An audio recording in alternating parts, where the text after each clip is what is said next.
তো একদল ছিল যমুনার অভ্যন্তরে, আর একটা দল ছিল যমুনাকে কিনারে। তো মাননীয় স্পিকার,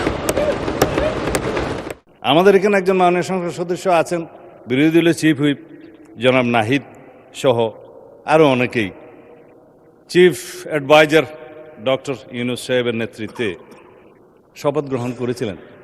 রাষ্ট্রপতিকে তখন তারা স্বীকৃতি দিয়েছে মাননীয় স্পিকার। এখানে যখন বলে যে 2024-এর ইন্টারিম গভর্নমেন্ট, আমি আসলে কিছু কথা বললে হয়তো অনেকে অন্যভাবে নিবে। এই ইন্টারিম গভর্নমেন্টটা ছিল ভিতরে বাইরে দুই দলের সমর্থনে। তো একদল ছিল যমুনার অভ্যন্তরে, আর একটা দল ছিল যমুনাকে কিনারে। তো মাননীয় স্পিকার,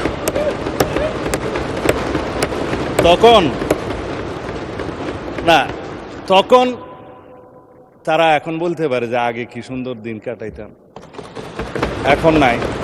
আমি এই ভাষায় বলতে চাচ্ছি না, আগে যা ভালো ছিল তা হঠাৎ করে এখন মন্দ হলো কিভাবে, এটা স্ববিরোধিতা। মাননীয় স্পিকার, এর বেশি বলতে চাই না। আমার নতুন দলের নতুন বন্ধুরা নতুন বন্দোবস্তের নতুন রাজনীতি করছে, পুরানো বন্দোবস্তের আদলে। জুলাই যোদ্ধারা আওয়ামী যোদ্ধার সাথে সাক্ষাৎ মোলাকাত করতে যায় চট্টগ্রামে, আমি বলতে চাচ্ছি না, এটা আমার বলা ঠিকও না। সুতরাং বন্দোবস্ত নতুন হলে রীতিনীতি সুরত আদলও নতুন হতে হবে। এটা মানে স্পিকার, আমি অনুরোধ করব যাতে এগুলাতে কেউ মনে না করে আর কি। যাই হোক, সেই অন্তর্বর্তীকালীন সরকারের মেয়াদ তো একটা অনির্ধারিত না হলেও এটা নির্ধারণ জনগণ করে দিয়েছিল। কেউ নির্বাচন তখন চায় নাই, কিন্তু নির্বাচন আদায় করে নিতে হয়েছে মাননীয় স্পিকার। এখানে সেটা দেশের ইতিহাস সাক্ষী দেবে। তো সুতরাং ওই 4 দিনের সরকার, 4 দিনের দুনিয়া। তো এখন বলতে গেলে যে ও उम्र दराज मांग के लाए थे 4 दिन, 2 अर्जों में काट गए, 2 इंतजार में, এখন খতম हो गए। তো এটা হচ্ছে শের, আমার কথা না।